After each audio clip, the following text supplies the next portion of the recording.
ఓం శ్రీ గురుభ్యో నమః. అందరికీ నమస్తే అండి.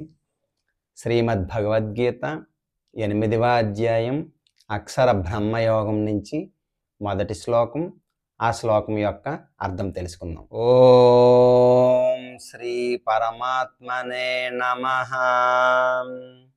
అథ అష్టమోऽధ్యాయః అక్షర బ్రహ్మయోగః.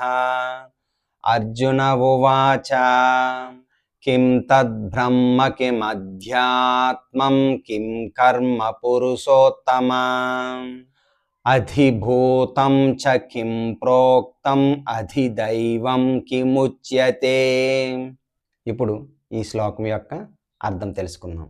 అర్జునుడు ప్రశ్నించెను, ఓ ప్రభు, ఓ పురుషోత్తమ, బ్రహ్మము అంటే ఏమిటి?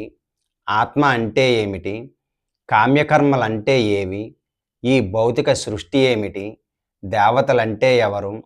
దయచేసి ఇది నాకు వివరించవలసింది అని అర్జునుడు శ్రీకృష్ణ భగవానుని తనకున్నటువంటి గత శ్లోకాల్లో జరిగినటువంటి సంభాషణల దృష్ట్యా ఈ అనుమానాలని అడుగుతున్నారన్నమాట.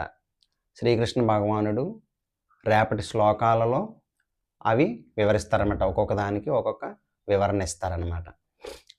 విన్నారు కదండి ఈ శ్లోకం యొక్క అర్థం. రేపు మరొక శ్లోకంతో మళ్ళీ కలుసుకుందాం. హరే కృష్ణ.